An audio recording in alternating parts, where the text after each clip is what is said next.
Amin. Tadi pagi saya ketemu orang Singapura, ya, opa oma gitu. Dia say thank you pastor buat firmannya. Itu kalau nggak ada interpreter, mungkin pesan itu nggak sampai. Dua orang ini liburan ke Bali, ketemu orang namanya Samuel. Dia tanya, gereja itu di mana? Samuel menunjukkan di GMS. Ketemu pengkhotbah namanya Samuel juga, makanya nama Samuel itu pasaran ya. Jadi tolong besok kalau punya anak jangan kasih nama Samuel deh, terlalu banyak nama Samuel ya. Tapi betapa bersyukurnya ketika ketemu tadi itu mereka diberkati firman ya. Karena tujuan firman itu adalah mengubah kita. Percaya yang diubah pertama-tama itu bukan Anda, yang diubah itu pasti pengkhotbahnya ya. Karena kita semua ini ada karena kebaikan Tuhan. Ya. Saya jadi ingat papa mertua saya. Papa mertua saya adalah orang yang Kristen tapi tertangkap Tuhannya itu belakangan. Biasanya ke gereja nggak suka, pingin cepat pulang, tapi 3 bulan menjelang berpulang ke rumah Tuhan itu papa mertua saya itu diubah Tuhan. Papa saya, mertua itu jarang ngantar istrinya pergi, ya. Tapi 3 bulan itu bisa pergi ke mall antar mama mertua saya. Sebuah perubahan yang saya melihat 180 derajat. Bahkan saya yang pendeta, notabene pendeta, saya malu. Saya lihat papa saya itu sabar banget, papa mertua saya itu. Saya aja yang pendeta masih bisa nggak sabar. Tapi papa mertua saya bisa sabar. Siapa yang pernah menyangka 3 bulan dari perubahan itu papa saya berpulang. Ada orang berkata kalau lihat orang tua meninggal, anak menangis itu biasa. Ya, tapi saya pernah lihat anak yang nggak menangis, nggak tahu kepahitan mungkin ya. Saya berdoa di sini nggak ada, semuanya baik-baik. Ya, makanya saya juga bilang selama hidup itu kesempatan untuk mengasihi. Jangan setelah mati dikasihi sudah nggak ada guna. Tidak bisa dikasihi orang yang sudah mati itu. Mau dibelikan peti yang paling bagus, paling mahal pun tidak ada guna. Ya. Oh ini jas kesukaannya dibawakan, tidak dipakai. Tidak mungkin di peti itu ganti jas ya. Wah saya nggak suka jas ini tak ganti, nggak mungkin, sudah ada guna. Suatu hari kalau saya meninggal, ada yang mau jas saya, boleh dipakai, dibagi-bagi nggak apa-apa. Ya. Karena nggak ada guna. Tapi cerita sampai mana nih ya? Anak menangis, ya, thank you. Ini khotbah keempat ini harus dibantu ya. Anak menangis itu biasa. Tapi kalau menantu yang mau ikut menangis, itu luar biasa. Ya. Saya dengan kakak ipar saya sama-sama menangis. Lah itu, terus adik ipar saya juga menangis juga. Ya. Menantu perempuan menangis juga. Jadi semua menantunya gak ada yang gak menangis. Padahal yang saya lihat 3 bulan itu, 3 bulan perubahan drastis. Saya pun sampai berkata, aku malu Tuhan, aku hamba Tuhan tapi aku gak bisa sabar papa saya, mertua, yang baru ketangkap Tuhan, tapi jadi orang yang diubah. Sometimes kita bangga dengan kita Kristen bertahun-tahun, berpuluh-puluh tahun, tapi seringkali kita gak punya perubahan di hidup kita. Apa yang kita kehendaki dalam kehidupan kita? Nothing. Tanpa Yesus ditinggikan semuanya nothing. Tadi pagi saya khotbah judulnya apa arti melayani. Melayani, tadi pagi saya ceritakan sedikit review aja ya. Melayani itu dalam arti umumnya adalah memberikan pelayanan atau bantuan kepada orang lain. Itu arti melayani. Orang melayani itu tidak fokus pada diri sendiri, fokusnya kepada orang lain. Sama, saya pengkhotbah, saya fokusnya adalah bagaimana saya bisa membangun melalui hidup saya yang diubah, juga orang lain bisa diubah lewat firman. Tidak cuma itu, saya seorang gembala, saya harus memberikan waktu saya kepada orang-orang. Dulu saya pikir, wah kalau melayani Tuhan pasti lebih banyak waktu sama Tuhan. Kalau enggak disiplin diri, bisa jadi waktunya enggak banyak dengan Tuhan. Banyak ketemu orang. Orang itu lebih senang ketemu orang daripada ketemu Tuhan. Lebih langsung dapat jawaban. Kadang-kadang di saat saya mau bersantai-santai, saya ini sebetulnya mau pulang liburan sebetulnya. Ya, kan ini weekend. Ini teman-teman full timer sudah pamitan semua, sudah pulang satu-satu. Kita berdoa supaya mereka semua tiba dengan selamat. By the way, mau Happy Chinese New Year. Ya, siapa yang senang Chinese New Year? Anak-anak saya paling happy. Karena generasi anak-anak selalu senang kalau Chinese New Year. Mereka yang dapat ungpau setahun sekali. Papa mama generasi kami, generasi bakpo dan sandwich ini memberi kiri kanan, atas bawah. Ya, tapi bukan itunya, yang paling penting itu adalah kebersamaannya. Makanya saya bilang ke teman-teman, pulang enjoy dengan waktu dengan keluarga, dan jangan lupa bersaksi tentang nama Tuhan. Saya tuh sebetulnya pengen liburan besok ini, ya, tapi karena ada satu jadwal pelayanan khotbah, sampai tadi pagi jemaat tanya, siapa yang undang Pak saya khotbah ini sampai gak bisa pulang? Siapa? Mereka saling curiga satu sama lain. Saya bilang bukan jemaat yang mengundang saya. Oh gitu ya, dipikir jemaat. Kok nemen ini, pendetanya mau liburan, gak jadi liburan. Ada orang mengundang saya khotbah, ceritanya begini, mereka kumpul-kumpul Chinese New Year, dan banyak dari mereka itu gak kenal Tuhan Yesus. Dilema antara pulang atau bersaksi tentang Tuhan. Akhirnya kita rela sudah bersaksi tentang nama Tuhan aja deh. Sekalipun banyak pesan sponsornya, Pak nanti kalau khotbah jangan terlalu menyinggung ini segala macam. Ya, nanti tergantung Tuhan Yesus gimana. Tapi ya enggak mungkin saya enggak ngawur juga, pasti ada hikmat supaya orang itu bisa melihat Tuhan Yesus melalui apa yang saya bagikan. Ini kesempatan yang baik untuk berbagi firman. Chinese New Year, makan miswa, makan kue keranjang, jangan lupa untuk tetap bersaksi tentang nama Tuhan. Dan kesaksian yang paling efektif yang bisa kita berikan adalah ketika hidup kita diubah. Jangan sampai orang bilang orang Kristen sama orang dunia tidak ada bedanya, itu bahaya. Orang melayani itu selalu fokusnya bukan untuk dirinya, untuk orang lain. Arti melayani kedua secara umum adalah menjalankan tugas atau pekerjaan untuk kepentingan orang lain. Asyir hari ini mengantar orang-orang, ayo silakan. Tadi saya cerita, kita punya Bapak Asyir itu, semua orang pulang, beliaunya nggak pulang, ibadah satu, beliau masih sambung ibadah kedua. Di tengah-tengah ibadah kedua, saya ngeliat bapak-bapak yang atur kursinya dirapikan, dipastikan. Kadang-kadang kalau tiap Selasa kita kita ada meeting berkala, itu biasanya ada yang cerita dari sisi Sipro atau Asyir, kursinya kemarin patah, kasihan jemaat. Wah itu Asyir yang paling teriak, jadi dipastikan. Mereka tuh beberapa waktu lalu mereka pastikan kursi itu coba digini-gini kan, rusak enggak? Ya, kalau rusak mereka amankan supaya Anda enggak kena kursi yang rusak itu. Minta maaf ya kalau ada mungkin 1-2 Anda duduk tiba-tiba itu sudah dikeluarkan dari kursi itu untuk diperbaiki. Nah itu ada teman-teman Asyir yang melayani, dia enggak fokus pada diri sendiri, dia fokusnya bagaimana untuk kepentingan orang lain. Ada orang-orang yang kadang-kadang kasih timer saya gini ya, tapi kalau ibadah malam selalu di loss, boleh mau 5 jam, mau 6 jam boleh. Ya. Tapi kalau ibadah sebelum-sebelumnya disemprit saya. Ada orang-orang yang mikirkan nanti mereka nggak bisa masuk loh jemaat yang baru yang datang. Ada orang-orang yang melayani yang pikirannya bukan untuk apa yang dia dapat, tapi apa yang jemaat bisa dapat. Itu arti melayani.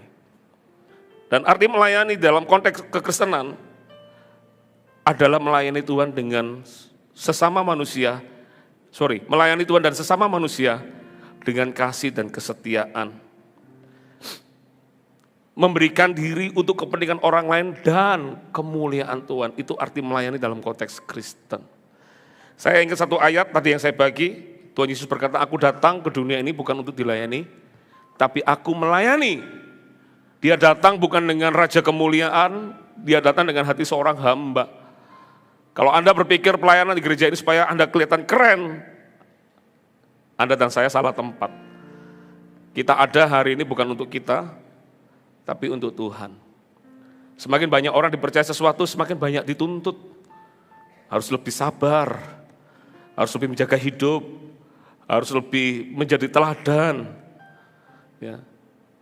Kalau orang di luar sana mau hidup sembarangan gampang, tapi pelayan Tuhan di tempat ini nggak bisa. Ya. Saya berpikir tidak ada tempat aman di bumi ini. Semua cuma tahu mobil saya. Saya mampir makan beli tawa, tiba-tiba ada jemaat, ayo beli tawa gitu. Kok ada CCTV? Mobil saya sudah ditandai, bahaya. Ya, padahal saya nggak pernah pakai GPS di mobil saya. Kok siapa yang nandai mobil saya itu? Tapi saya dengan itu, saya tahu, artinya hidup saya nggak boleh sembarangan. Saya harus menjadi berkat buat orang lain dan sekitarnya. Tadi pagi saya mulai dengan arti melayani Tuhan. Yang kedua, melayani itu adalah panggilan, melayani itu karena Tuhan yang memanggil. Dan ada prinsip-prinsip dalam melayani, ada banyak poin-poin yang saya bagi tadi tentang Yohanes, Yakobus. Mereka pikir pelayanan itu karena faktor kedekatan. No, orang melayani itu dapat kepercayaan itu karena Tuhan yang memberi.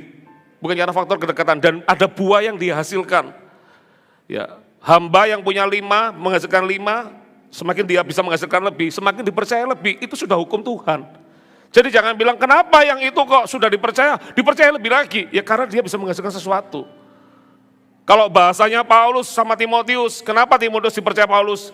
Paulus berkata begini, tidak ada satu orang pun yang melayani seperti Timotius melayani. Yang sehati, sepikir, Paulus berkata ini, kalau orang lain mungkin punya motivasi sendiri, tapi Timotius pikirannya sama-sama fokus untuk kerajaan Tuhan. Orang itu berkat pelayanan itu dimulai dari hati. Di sini pun anak gembala nggak lolos dari yang namanya, anak gembala pelayanan langsung gampang, nggak juga, semua ada prosesnya.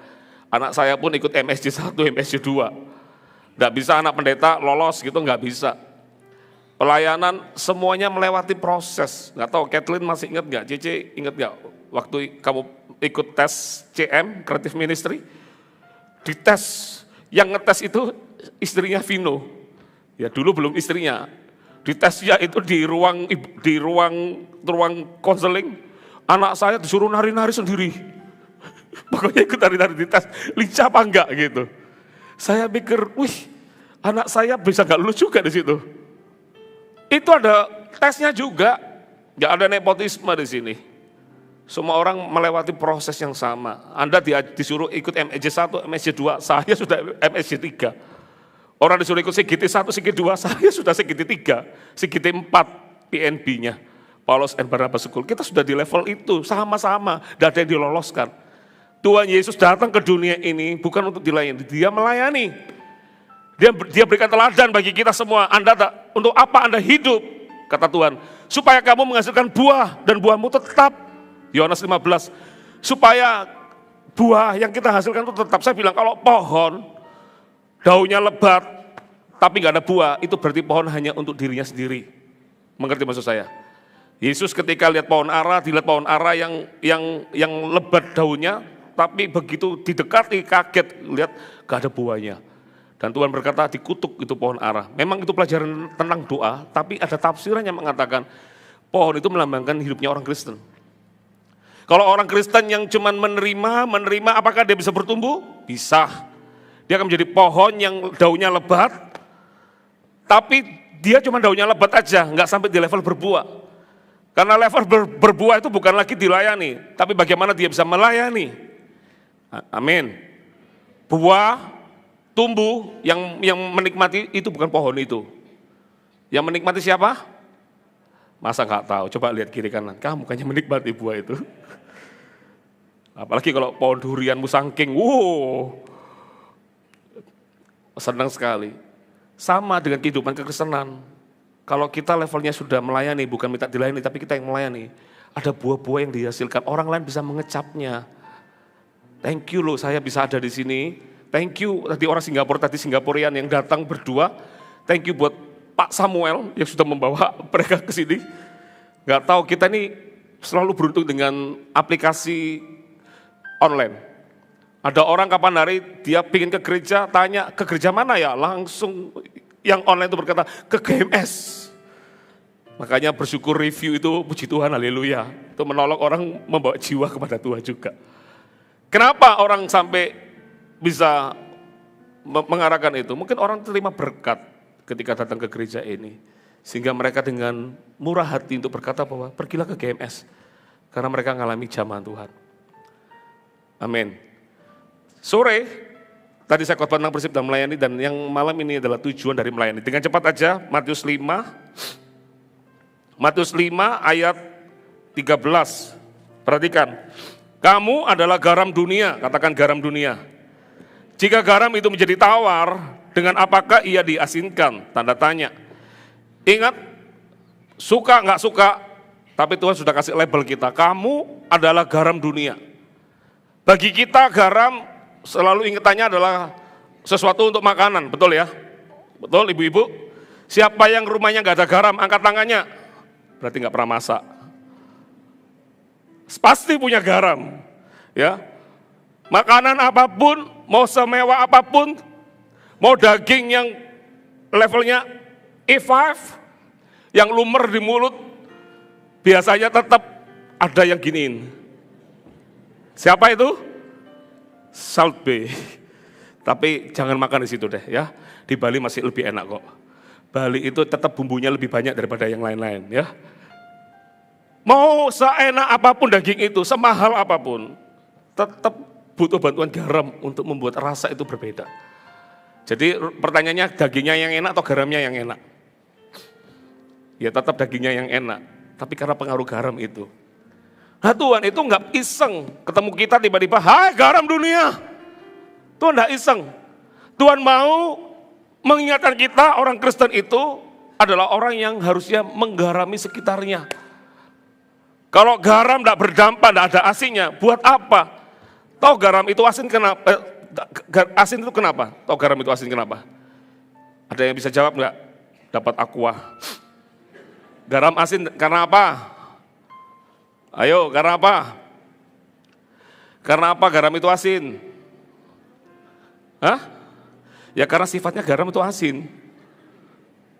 Dia tinggal di laut, apalagi garam dari laut mati, asinnya ajaib, haleluya.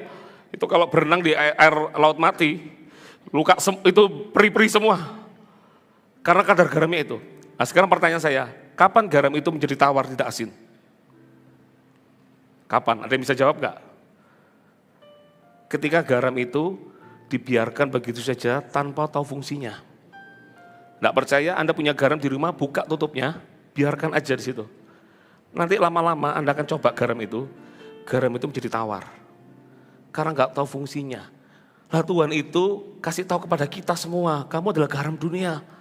Garammu nggak boleh tawar ya, artinya gini loh, hidupmu itu nggak boleh disia-siakan percuma. Kalau kamu ikut Tuhan itu, ikutlah Tuhan dengan sungguh-sungguh. Kalau kamu beribadah, beribadahlah dengan sungguh-sungguh. Kalau kamu ada di gereja, jangan puas tiap tahun duduk di kursi yang sama, minta cuma dilayani. Kalau kamu cuma minta dilayani, garammu enggak berpengaruh apapun di sekitarmu. Apalagi kalau suka dengar khotbah, pasangannya terus yang dijak kakinya. Buat kamu, itu bukan garam. Ya.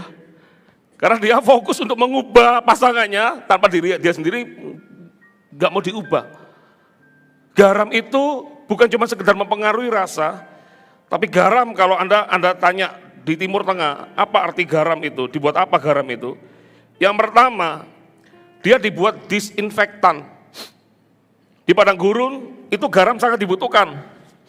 Ya, jadi orang-orang maaf ya kalau lagi bahasa anak-anak P2, lagi BAB, aduh gak enak ya, kotor ya. Itu cara membuat bakterinya bisa dinetralkan, itu lewat garam yang ditabur. Supaya gak jadi virus ke orang lain. Bayangin anak Tuhan yang gak tahu peranan hidupnya, menjadi berkat buat sekitarnya, dia bukan jadi disinfektan, dia pun bisa menjadi bakteri yang menyebar. Ngomongin orang paling jago, ngomentari orang, bikin perpecahan, itu anak Tuhan bisa terjadi begitu? Bisa. Banyak contoh-contohnya. Di perjanjian baru banyak, di Korintus banyak itu. Orang kalau nggak tahu peranannya, tahu nggak kita tuh disinfektan. Artinya sesuatu yang bakteri, sesuatu yang sifatnya itu gampang bisa ibarat ikan itu gampang sekali busuk. Gara-gara kehadiran kita, ikan itu pun jadi awet. Gara-gara kehadiran kita, garam itu. Apalagi arti garam? Garam itu dikatakan memberikan rasa yang baik, itu sudah pasti kita tahu semua. Yang ketiga mengawetkan. Makanya anak Tuhan kalau nggak tahu fungsinya sebagai garam dunia, maka Tidak banyak orang bisa kenal Kristus. Karena orang berpikir, orang berkata, kapan kami bertemu dengan engkau? Kan ada satu masa nanti di penghakiman, Tuhan memisahkan domba dan kambing, bukan dari suaranya, domba, mbok, kambing, be, gitu, bukan. Gak lucu ya, ya sudah lupakan. Guyonan bapak-bapak. Tahu yang membedakan yang dari mana domba dan kambing itu? Bukan masalah suaranya. Tapi kepada yang domba berkata, ketika aku lapar kamu memberi aku makan, ketika aku haus kamu memberi aku minum, ketika aku telanjang kamu memberikan baju. Yang orang itu berkata, yang jenis domba berkata, kapan kami ketemu dengan engkau Tuhan, kami tidak pernah lihat engkau. Tuhan berkata, sesungguhnya kalau kamu lakukan kepada orang yang hina ini, kamu sudah melakukannya untuk aku. Kepada kambing berkata, nyala. Kenapa? Karena ketika aku lapar, kamu tidak memberi aku makan. Ketika aku haus, kamu tidak memberi aku minum. Ketika aku telanjang, kamu tidak memberi aku baju. Dan mereka tanya, kapan kami ketemu dengan kau juga? Perkataan yang sama. Tuhan berkata, sesungguhnya kalau kamu tidak melakukan untuk orang yang kecil ini pun, kamu juga tidak melakukan untuk aku. Kadang-kadang kita berpikir pelayanan itu sesuatu yang sederhana ya.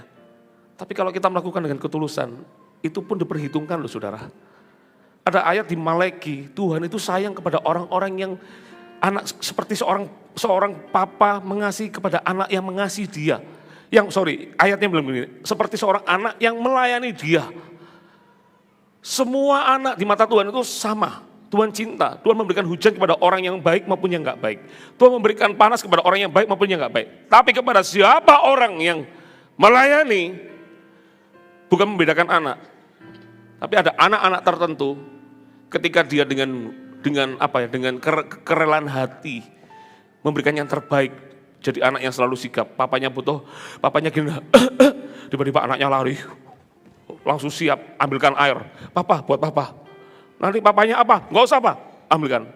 Papa itu bisa bukan membedakan anak ya, tapi kepada anak ini khusus. Itu ayat Malaikat itu dikatakan Tuhan itu cinta kepada orang yang takut akan Tuhan, tapi juga mengasihi, matanya tertuju pada orang yang seperti seorang papa yang anaknya yang melayani dia. Ternyata ada perbedaan orang yang gak tinggal untuk dirinya sendiri tapi hidup untuk Tuhan dan hidup untuk sesamanya. Itu ada perbedaan di mata Tuhan. Dan orang-orang begini yang melakukan tugas Tuhan, mengikuti teladan Tuhan, dia disebut orang anak yang berbahagia. Bapak itu hormat kepada anak begini. Makanya jangan puas jadi orang Kristen yang bertahun-tahun tapi nggak tahu fungsinya. Kita garam. Jangan bilang, saya cuma jemaat. No, Anda garam. Tugas Anda adalah mempengaruhi sekitar Anda. Apakah sekitar Anda itu ketemu Anda itu menjadi lebih baik? Atau ketemu Anda menjadi lebih rusak? Jamur ketemu jamur double. Saya nggak nemukan yang lain kata-katanya. Nggak ada minus ketemu minus plus kan gitu ya kan. Ini kalau jamur ketemu jamur, ya sama-sama lebih buruk jamurnya. Kalau Anda tinggal di Bali, hujan ini bikin semua berjamur ya, betul ya. Saya pikir rumah pendeta aja yang berjamur. Saya ada satu bagian yang berjamur, itu jamur harus cepat-cepat dibersihin. Kalau nggak gitu, merantak kemana-mana, harus cepat dibenahi itu, supaya nggak nular kemana-mana. Anak Tuhan yang tidak tahu fungsinya, which is dia dipengaruhi, dia menjadi lebih buruk, atau dia bisa punya pilihan untuk aku menjadi garam yang mengubahkan. Berat tak khotbah saya ini? Berat tak? Kita itu garam dunia. Keberadaan kita harus memberi rasa. Orang lain bisa mengalami berkat ketika ketemu kita. Tadi saya cerita, saya naik kereta api, yang duduk itu bukan believer. Ya. Saya itu permisi, karena itu kursi saya sudah punya, kan naik kereta api sekarang ini kan sudah ada kursinya, nomornya, enggak bisa sembarangan. Lah, kursi saya itu didudukin sama tasnya ibu itu. Jadi saya permisi Bu, ini kursi saya, minta maaf ya. Sewot dia. Dia nggak rela kursi itu diduduki saya. Saya dengan masih senyum berkata, boleh enggak saya bantu kursi, tasnya saya angkat. Nggak usah, dia angkat tasnya sendiri saudara. Oh iya, makasih, duduk. Sepanjang perjalanan itu saya disewotin. Ya. Tapi kan harus sabar ya. Sabar itu sulit. Kalau sabar itu gampang semua orang sabar. Karena sabar itu enggak gampang. Di sini ini bergemuruh antara setan dan malaikat yang ngomong. Balas, yang sini. Ampuni, kasih itu lemah lembut, kasih itu mengampuni. Sepanjang saya ngomong, mau permen? Enggak. Itu perjalanan cukup panjang. Jarang-jarang saya naik pesawat, naik kereta itu paling senang itu dengan pasangan. Paling enak itu dengan pasangan. Kalau naik pesawat bertiga, tinggal kursi kita ngelihat itu, kalau itu cowok, saya yang di sebelah cowok itu. Kalau itu cewek, istri saya yang duduk di situ. Belajar peka ya Bapak Ibu, belajar peka gitu. Tapi kalau sendirian itu nggak ada pilihan, ya ampun dengan orang ini. Sepanjang itu saya disewotin. Terakhir yang meluluhkan itu gara-gara saya beli nasi campur. Cik, mau nasi campur? Baru di situ lunak. Ini orang kok baik ya? Tak tolak terus dari tadi itu. Saya lunak merayu dia. Saya itu cuma berlaku baik gitu ya. Mau nasi Cik, mau beli nasi campur, Cik, pesan sekali. Di situ dia mulai agak lunak. Oh enggak, makasih. So mulai cair. Akhirnya dia tertarik, tanya saya, apa pekerjaannya? Pekerjaannya apa? Saya di situ jawabnya agak susah. Apa pekerjaannya? Oh, saya ada di dalam usaha jasa. Jasa apa?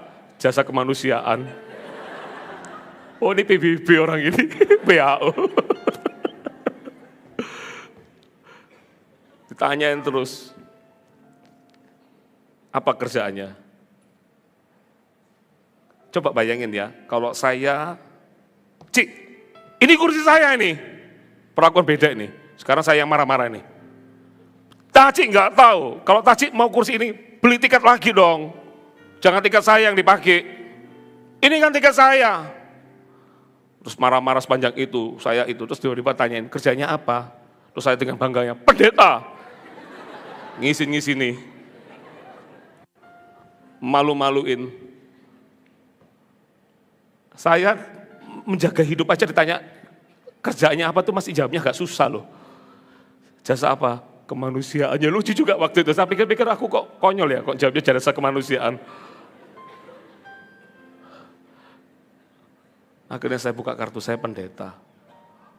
Oh, pendeta. Terus tambah dikasih pertanyaan banyak. Banyak pertanyaannya. Saya masih ikut tanya pertanyaan. Saya jawab satu-satu. Di akhir, di penghujung saya berhenti, di kota mana itu. Dia tanya sama saya, gerejanya di mana? Saya nanti kalau ke kota itu, saya mau ke gereja itu. Wow, ajaib ya. Kita itu dipanggil untuk jadi garam, mempengaruhi. Jangan kita dipengaruhi, disalib orang, balas nyalip. Saya kalau disalib orang itu saya selalu ngomong, itu pasti kebelet pipis orang itu. Gak usah ikut balas-balasan. Kadang saya juga bisa, pendeta juga manusia loh. Saya pernah ngebel orang karena kaget, gelap-gelap kan Bali ini kan lampunya hemat. Kaget tiba-tiba dorong belok tuh nyelonong banget, saya ngebel otomatis tin gitu. Orangnya nggak terima, dia tambah sisak-sisak gitu direm. Untung saya nggak gasnya gaspol, kan nabrak dia. Sambil gini, saya tuh makanya bersyukur punya malaikat di sebelah saya. Ya kasih itu sabar, Jadi dia mandek, saya tak rem. Dia apa? Meresikokan diri. Dulu kalau saya nggak sabar sama orang wajah-wajah baik-baik begini nih bisa temperamental. Saya kalau main bola, senggolan sama orang bisa berantem. Kan nggak kelihatan kan wajah dokter begini, baik-baik begini. Saya tuh kalau ngomong sama orang, sudah ya, namanya orang main bola, senggolan itu kan biasa. Kalau main dakon, main catur, senggolan itu berarti dia punya niat. Ya, namanya bola itu nggak ada, meskipun pendeta, permisi ya Pak Pendeta, kebobolan terus saya. Atau jemaahnya kebobolan kira saya. Kadang-kadang orang bilang, kalau ingat loh, kamu tuh pendeta loh, main bola itu harus lebih sabar. Nah, waktu saya masih SMA, itu kalau saya senggolan sama orang, mau orang itu mau mau di backup banyak orang, saya bisa berantem sama orang gitu. Kadang-kadang belajar itu, tapi saya bersyukur. Seandainya saya nggak tahu ayat ini, mungkin hidup saya juga nggak ada bedanya dengan dunia sana. Bukan karena embel-embel pendeta itu juga menolong saya. Saya harus untuk menjadi lebih wise, lebih bijak. Ada orang jahat, saya nggak boleh balas dengan kejahatan. Harus belajar sabar. Kadang-kadang secara daging, aku emosi gitu. Tapi harus belajar, no. Harus jadi garam, kamu yang menggarami. Amin. Bisa enggak lihat kiri kanan, hai garam. Harus jadi garam. Kalau mau melayani itu pertama-tama jangan di luar dulu, di rumah tangga. Karena ada ayatnya orang yang ingin menjadi penilik itu, dia harus bisa mengepalai rumah tangganya sendiri. Kalau di dalam rumah tangga sendiri dia nggak bisa mengepalai, bagaimana dia bisa memimpin di luar? Sudah nggak mungkin bisa. Sudah nggak mungkin. Kalau orang nggak berhasil di dalam, nggak mungkin bisa di luar dia. Kalau dia di luarnya bagus, di dalam nggak bagus, berarti dia cuma topeng. Tapi kalau dia di dalam bagus, besar kemungkinan di luar dia lebih mudah melakukannya. Ya, saya ngomong begini, thank God, anak saya nggak tiba-tiba berkata, Papa, nggak cocok khotbahnya. Ada yang gitu nggak? Enggak ya, terima kasih ya. Kalau Papa nggak cocok, saya pulang, sekarang turun saya. Karena yang paling pertama-tama yang jadi berkat itu adalah keluarga sendiri. Anak-anak bisa menimbang-nimbang, saya juga papa yang bisa salah, papa yang bisa melakukan banyak kesalahan juga. Tapi saya juga jadi papa yang gak segan-segan untuk datang ke anak saya minta maaf juga, minta maaf papa salah tadi. Hubungan kita gak berubah tiba-tiba jadi anak saya, oh sini papa, gini gak gitu. Ya. Tapi hubungan kita tetap jadi papa dan anak. Saya gak segan-segan juga untuk minta maaf. Tapi hidup saya juga dipertimbangkan, saya bukan papa yang sempurna, banyak kekurangan. Tapi paling tidak saya ingatkan diri saya, kamu adalah garam. Kamu menggarami keluargamu, menggarami istri, menggarami anak-anakmu. Kamu menggarami full timer, kamu menggarami jemaat. Ya. Makanya kalau garam ketemu jemaat, tiba-tiba, halo? Oh halo, siapa ini? Saya kemarin mau ditipu orang lewat telepon. Betul ini Bapak Samuel? Betul, Pak. Di teleponnya itu customer service. Dia bilang, Bapak ada orang beli pulsa di Bapak sudah 1 juta 4 kali Pak. Betul Bapak ini? Makanya puji Tuhan dapat hikmat ya. Saya langsung cek mutasi rekening. Tidak ada yang hilang. Dalam hati itu saya mau ngomongin, kamu itu kok penipu ya. Tapi keburu, bukan, tak matiin. Daripada saya mau marah, gak usah dimarahin, tak matiin. Ngapain ngomongin ya, kok jadi lupa saya. Aduh hilang saya, gara-gara penipu itu. Garam itu, ketika ketemu orang, heran ya, saya pernah telepon orang itu, keras sekali dia, halo, gitu. Siapa? Dibentak saya. Oh saya pendeta Samuel. Oh shalom Pak, gitu. Garam itu bisa menggarami saudara. Orang yang temperamen itu bisa ikut lunak. Pernah lihat ada orang merokok, terus ketemu sama pendetanya shalom. Dia kepalang tanggung, gak bisa disembunyikan mana-mana, langsung rokoknya disimpan di mulutnya. Itu pernah kejadian teman saya. Teman saya itu untung dia itu bukan orang yang tegaan. Dia begitu tahu rokoknya sudah di dalam, langsung dia, ya, bye. Nah gitu dia bisa, rokoknya masuk ke dalam, dia main sulapan.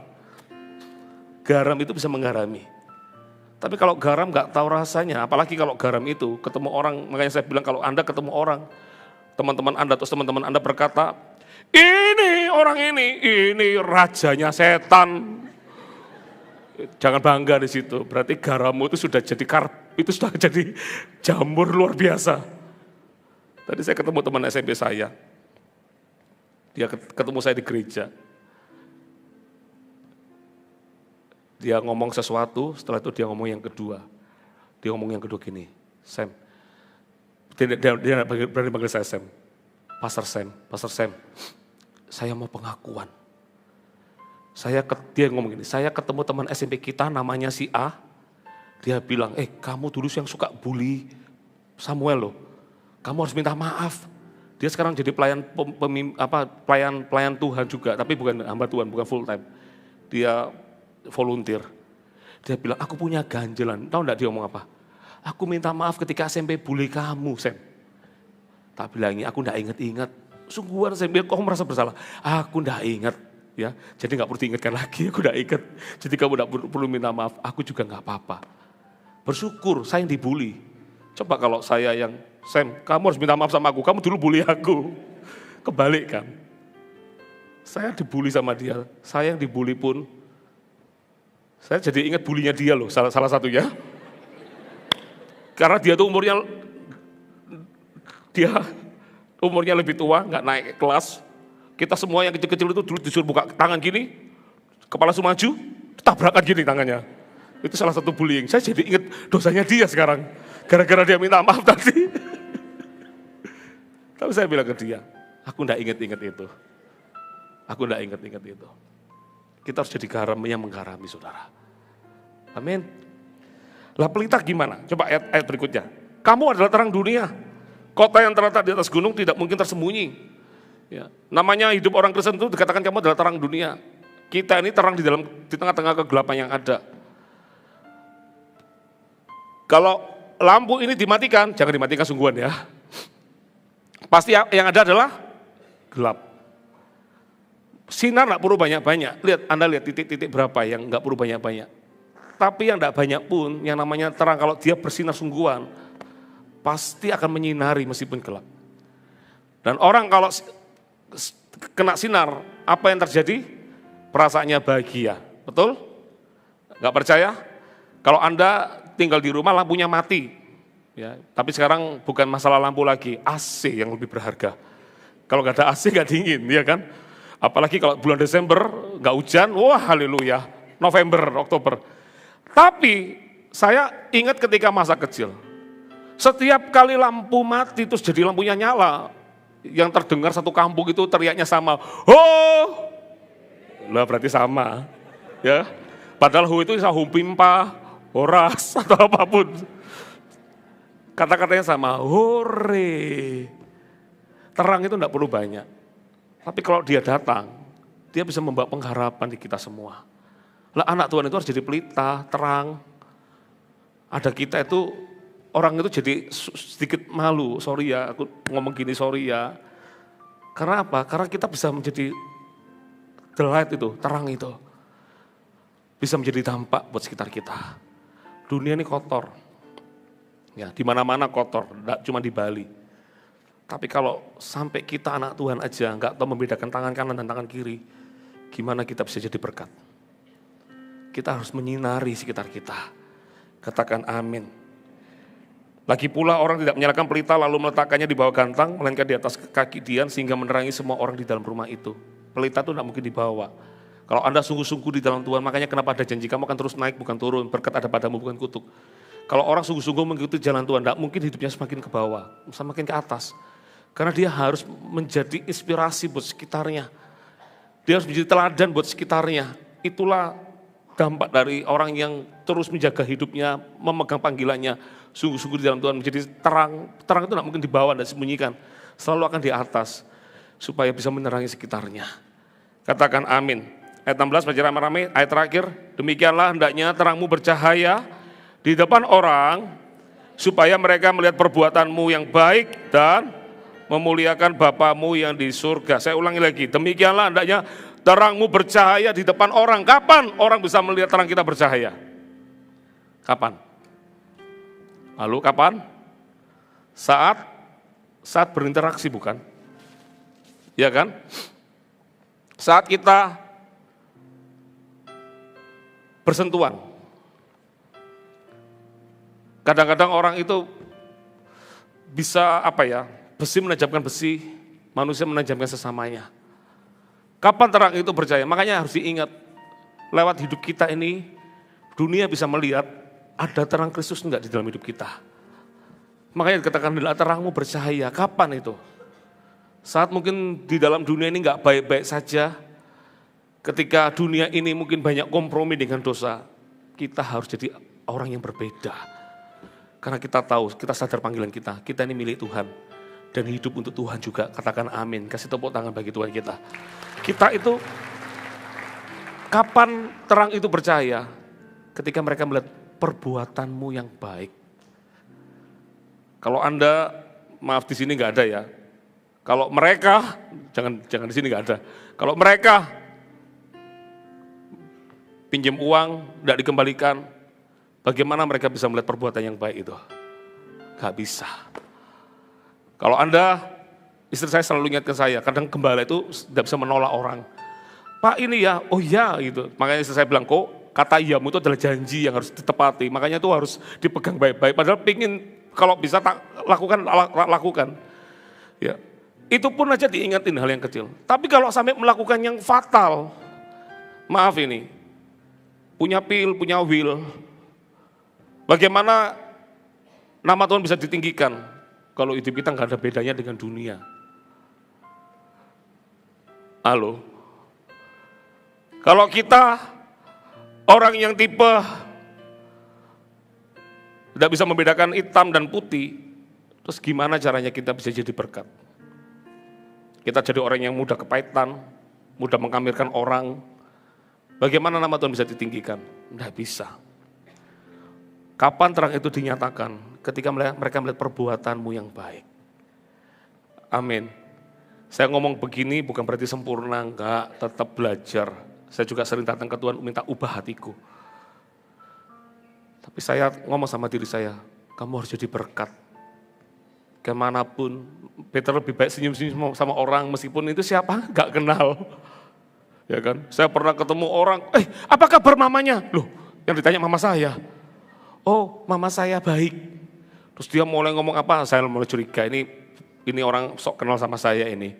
Ujung-ujungnya, om punya 200.000 om. Saya akan lebih suka dengan orang yang tidak banyak janji, tapi dia bisa do the best, lakukan yang terbaik. Saya bilang ke teman-teman full timer, kalau gereja kita, servisnya dibagusin, tidak boleh ada kata tidak bisa, tidak tahu, tidak mau. Kalau kita bisa melayani jemaat nggak digantung untuk pertolongan, kita bisa servis dengan yang terbaik. Kita bisa jadi orang yang tulus murni, tidak punya motivasi apapun.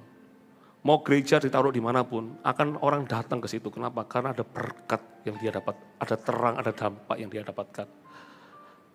Saya ngomong gini, men-challenge diri saya, untuk saya juga menjadi pribadi yang semakin lebih baik. Karena tujuannya cuma satu, supaya nama Tuhan ditinggikan. Saya akhiri dengan 3 poin sederhana, dengan cepat. Yang pertama, tujuan untuk kita melayani itu apa? Yang pertama adalah supaya kehidupan kita berdampak bagi sekitar kita. Ya. Orang itu berkata, aku cuma jemaat, makanya gak heran hidupnya sembarangan. Ya. Tapi kalau kita seorang pelayan Tuhan, ingatkan, aku seorang pelayan Tuhan. Gak boleh sembarangan hidup ini. Yang kedua, tujuan dalam melayani ini yang kedua, supaya kita bisa menerangi dunia yang gelap dengan terang yang dari Tuhan. Dunia ini butuh pengharapan. Ya. Saya lucu kalau ada orang pendoa yang mendoakan orang tiba-tiba tanya sakitnya apa? Oh sakit saya ini. Loh sama kayak sakit saya, sama-sama gak sembuh. Ayo saling mendoakan, waduh konyol itu. Kadang-kadang saya itu orang tanya, Bapak ini punya masalah tak? Loh kamu gak lihat rambut saya yang berkurang? Masalah juga banyak. Tapi kadang-kadang saya rela tidak ngomong masalah saya. Pernah ada yang tak ceritain masalah saya di sini? Lebih baik kalau cerita masalah itu berdua dengan istri, sparring partner. Tapi banyak orang cerita masalah ke saya. Ini ada orang konseling pernikahan, pingin ketemu saya karena dia stres gara-gara konseling pernikahan. Dia butuh di konseling. Pertanyaannya adalah, saya gimana sampai konseling saya? Ada orang yang bisa stres, padahal sekolahnya sudah konseling pernikahan, masih bisa stres loh. Orang itu, saya kadang-kadang rela untuk saya enggak cerita, padahal saya punya masalah. Kadang-kadang, Pak, Bapak lagi di mana? Biasanya orang tanya, Bapak repot enggak? Jawaban saya pasti apa? Oh enggak, apa yang bisa saya bantu? Terus dia, enggak apa-apa Pak, benar Pak, enggak apa-apa. Tapi dalam hati saya sebenarnya, aku punya masalah juga, cuma enggak ngomong. Terus di situ dia cerita masalahnya. Masalahnya Berat kan dia untuk berkata sabar ya. Bukankah poin-poin yang tak kasih tadi untuk menguatkan orang lain, itu kan poin-poin buat kamu juga. Kadang-kadang kelihatannya menolong orang, sebetulnya menolong diri sendiri. Tapi kapan itu berfungsi? Ketika dia tahu bahwa dia itu sinar, yang memberikan pengharapan buat sekitarnya. Makanya jangan jadi anak Tuhan yang minta dilayani, dikasihi terus. Orang yang seperti ini tidak akan bertumbuh, karena dia terus yang minta dilayani. Padahal dia lupa kalau dia berfungsi sebagai sinar dibawa tinggi sama Tuhan. Dalam menguatkan orang lain pun Tuhan kasih hikmat itu. Ternyata itu buat dia sendiri sebetulnya. Kenapa pendeta lebih bertumbuh kerohanian? Selain dengar khotbah lebih banyak daripada Anda. Ya. Ini ada saudari kita nih dari pagi sampai malam sayang sama pendeta ini gak pulang-pulang. Saya juga jadi orang yang selalu dengar firman lebih banyak. Tapi kenapa saya bertumbuh? Karena saya nggak dibiarkan untuk mengasihi diri sendiri. Saya dipanggil untuk jadi berkat buat orang lain. Makanya kalau saya cari kekuatan, saya tinggal datang kepada Tuhan, cari Tuhan di situ. Doa sama Tuhan. Cari kekuatannya cuma di dalam Tuhan. Tuhan, aku kepadamu bersandar. Amin. Selama Anda tahu fungsi menjadi sinar, sinarmu akan dibawa lebih sinar lagi sama Tuhan. Amin. Mau melayani, tidak fokus pada diri sendiri, amin. Mau melayani, semua harus melayani. Yang terakhir, yang ketiga, gak ada kata lain, tujuan dari melayani, supaya nama Tuhan ditinggikan melalui hidup kita. Selalu ingatkan dirimu, aku bawa nama Tuhan. Dan Tuhan yang kita sembah bukan Tuhan yang cuman duduk enak-enak di surga tanpa mengalami persoalan. Makanya Tuhannya orang Kristen itu gak bisa dikomplain. Gak bisa ngomong gini, Tuhan gak lihat masalah saya berat ya. Nanti saya mau ketemu Tuhan, saya mau ngomong, kenapa saya ngalami ini? Saya rasa ya, seberat apapun yang kita alami di dunia ini, tidak ada yang lebih berat daripada Tuhan yang alami. Tuhan itu sampai nyawa yang diberikan untuk melayani kita. Jadi rasanya kita gak bisa komplain sama Tuhan. Makanya kalau Anda sudah jadi anak Tuhan, kalau ada perkataan mau komplain, hati-hati, disimpan aja. Jangan-jangan nanti Anda tidak ketemu Tuhan. Karena Tuhan sudah terlalu di dunia ini sudah banyak menanggung segala sesuatu. Di surga kepinginnya ketemu dengan orang-orang yang juga happy. Di surga masih ketemu orang yang pingin komplain sama Tuhan juga. Nanti jangan-jangan tidak ketemu sama Tuhan. Saya tidak nakut-nakuti ya. Gak lucu ya? Ya sudah gak lucu memang. Dari tadi memang gak lucu ini. Ingatkan, aku hidup untuk menyenangkan Tuhan. Bukan untuk yang lain. Kalau untuk Tuhan, saat ada proses, kita bisa lebih sabar. Saat mengalami tekanan, kita bisa menjadi lebih kuat. Karena kita tahu kita membawa nama Tuhan di hidup kita. Amin. Silakan bangkit berdiri. Haleluya, kasih tepuk tangan bagi Tuhan kita.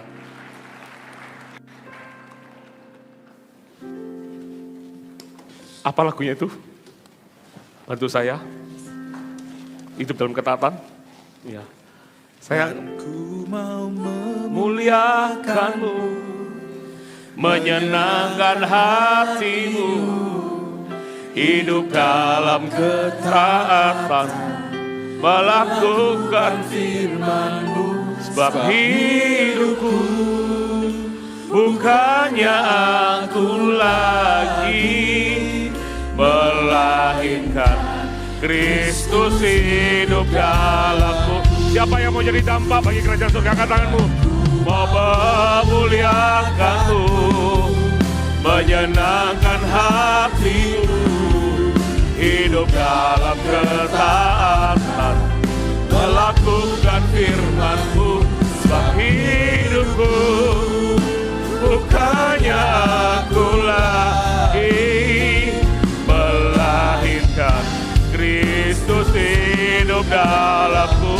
Sebab hidupku, mau memuliakanmu, menyenangkan hatimu, hidup dalam ketaatan, melakukan firman-Mu. Bukannya aku lagi, melainkan Kristus hidup dalamku. Ingat ya, tujuan kita ada hari ini untuk dipakai Tuhan. Di gereja tidak boleh ada yang menganggur. Siapa bilang Anda berkata, saya cuma jemaat biasa, tetap kamu adalah garam dunia. Tuhan mau Anda menggarami sekitar Anda. Anda berkata, saya orang-orang biasa, tetap Anda adalah terang. Makanya kalau terang ada padamu gelap, betapa gelapnya apa yang ada dalam hidupmu itu. Minta Tuhan jamah hari ini. Tidak boleh ada yang menganggur di tempat ini. Gereja kita lagi buka Servolution. Ini adalah sarana untuk kita bisa dibentuk, untuk kita bisa melayani. Percayalah, mendaftar ini tidak otomatis tiba-tiba Anda pulang, saya mau daftar, langsung minggu depan Anda pelayanan, tidak begitu. Anda daftar ini nanti ada proses, Anda harus lulus MEJ 1, MEJ 2, wah Pak kok berat sekali. Bukan berat.